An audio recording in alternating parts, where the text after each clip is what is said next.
Welcome to VOA's Red Carpet. My name is Jackson Vunganyi. Today, as always, we bring you the latest in celebrity news, in fashion, sports, film, television from around the world. Let's begin. Now, American football and social justice are two issues that have of late been closely linked to each other, especially since former star quarterback Colin Kaepernick started kneeling during the national anthem to protest racial injustice.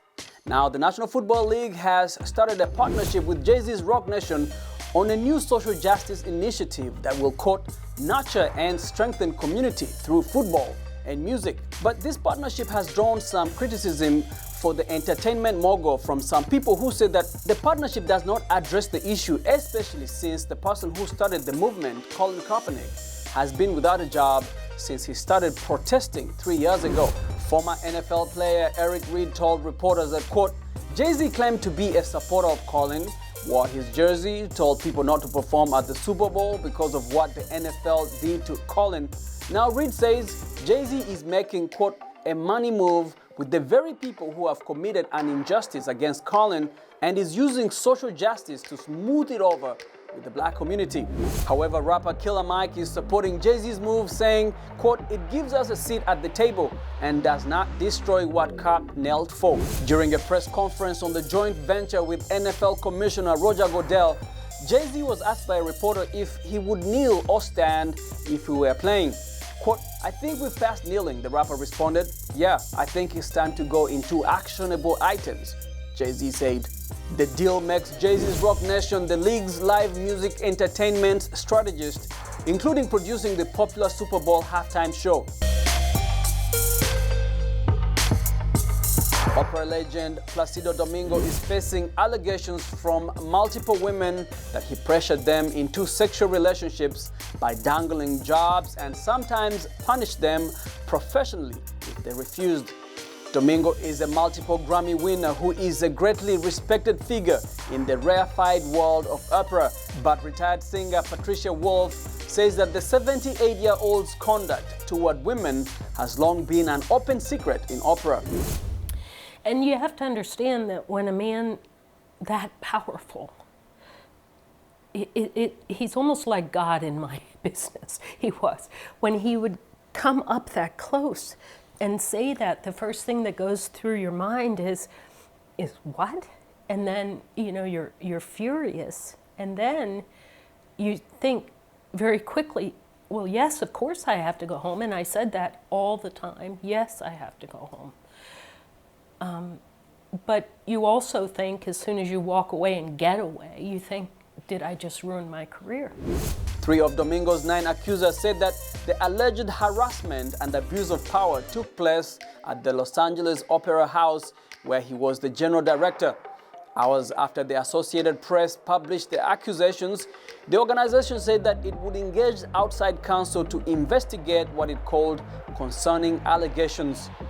Domingo did not respond to detailed questions from the AP about specific accusations or incidents, but he did issue a statement calling the allegations, quote, deeply troubling as presented inaccurate, adding that he believed that all of my interactions and relationships were always welcomed and consensual.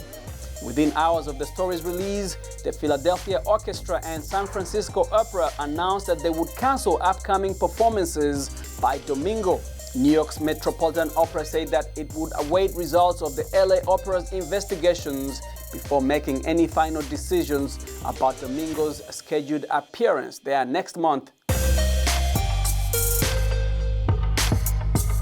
Now imagine listening to a violin concert in one of New York City's majestic cathedrals or in the National Arboretum, surrounded by blooming magnolias.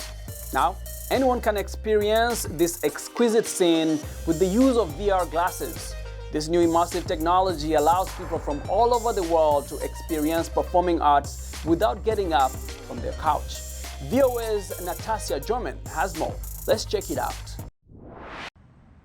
New technology by researchers at the University of Maryland at College Park allows anyone with a pair of virtual reality glasses to attend a classical music concert in all kinds of unique settings. The tech combines two recordings, one of a musician playing and the other of a 360-degree picture setting. Viewers can see all around them and even hear the sounds change as they turn their heads. Right now, attending of opera is limited based on where the opera performance is happening, how much it costs, and when you have the time to attend it. So one of the big challenges that I wanted to address in this was to see if we could bring opera, a very intimate, detailed, inspiring experience like the opera, to the masses. Mixing classical music and technology may not seem a natural fit, but for musicians like Associate Professor Irina Mureșanu, it opens up a whole new world. The concept of performing outside in an outdoors place, such as the Arboretum, which was one of the places where we took the Piazzolla Tango, would have been impossible because the sound is not really carried, outdoors. But I could see myself playing amongst beautiful flowers because, again, I was a hologram and we had previously recorded the music in a concert room.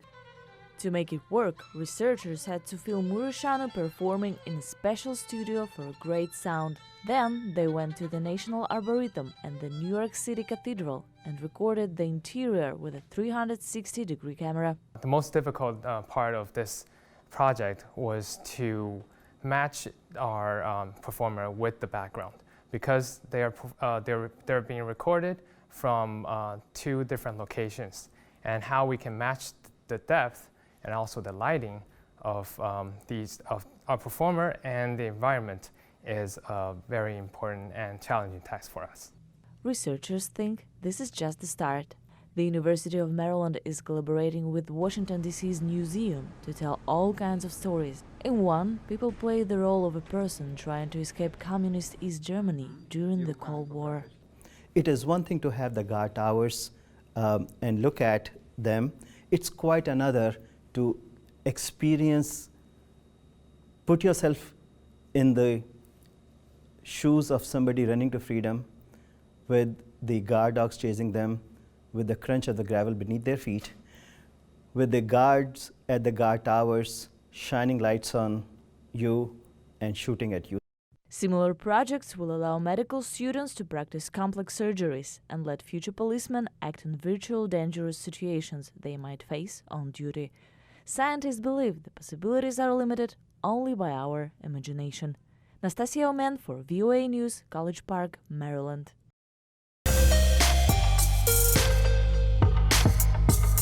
Now, Burna Boy is a busy man these days. After dropping his new album, African Giant, to great reviews, Burna is making rounds on American late-night shows, recently appearing on an episode of The Daily Show with Trevor Noah. The Afrobeat star performed his hits Yay and Anybody to an audience that was totally feeling his vibe. You know how he says, when they bet to the entire body.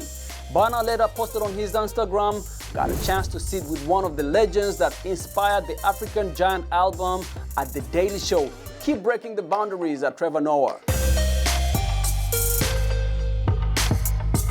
Michael B. Jordan had an emotional first meeting with Moonlight screenwriter Terrell Alvin McCraney.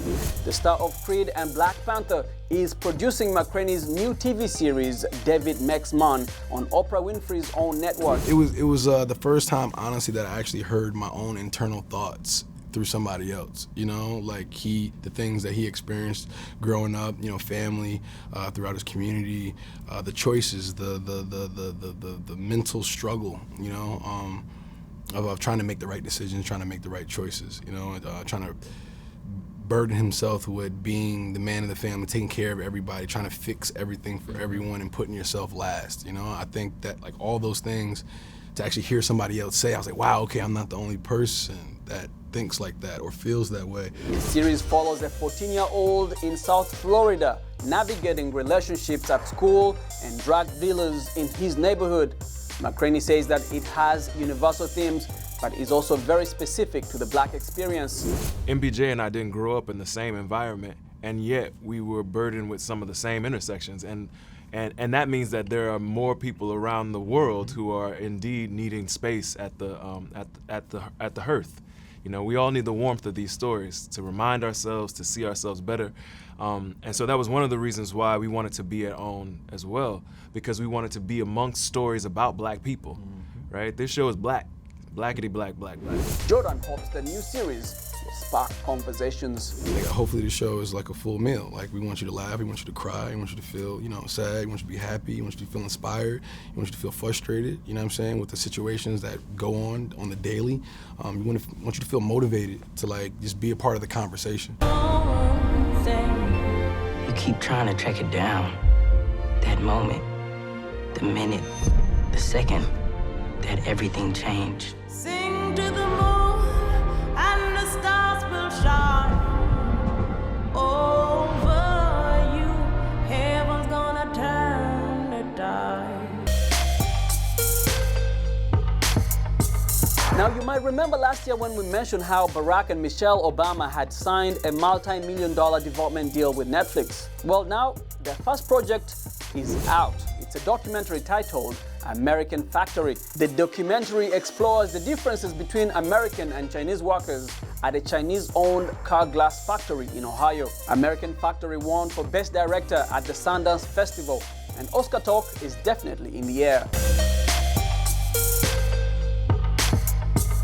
And in sports, Nigeria's women's basketball team, the national team, also known as the Tigers, won International Basketball Federation's Afro-Basket Women's Championship, beating Senegal 60-55 and qualifying for both the 2020 Summer Olympics and the 2022 Women's Basketball World Cup. Way to go, ladies.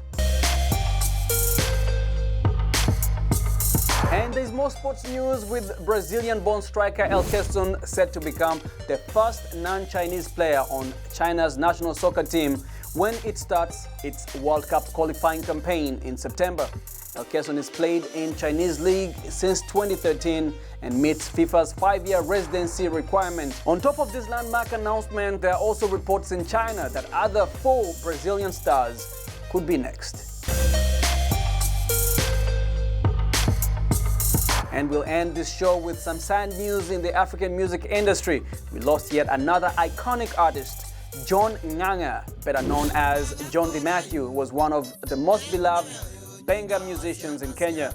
John lost his life in a car crash recently in Nairobi. He was an influential cultural figure in his country, where he started his musical career 30 years ago, singing in his native Kikuyu language, using his music to address national, social and political issues. Kenyan Vice President William Ruto paid a tribute to him, saying in a tweet that, quote, DiMatteo was a great composer of Kikuyu lyrics which carried undertones of societal ills, including alcoholism, and promoting peace and cohesion in his society. We want to thank you for watching VOA's Red Carpet. I'm Jackson Vunganyi. For more entertainment news, check us out at voanews.com. Connect with us on Facebook, Instagram, and subscribe to our YouTube channel. We'll catch you next time. Goodbye, everyone.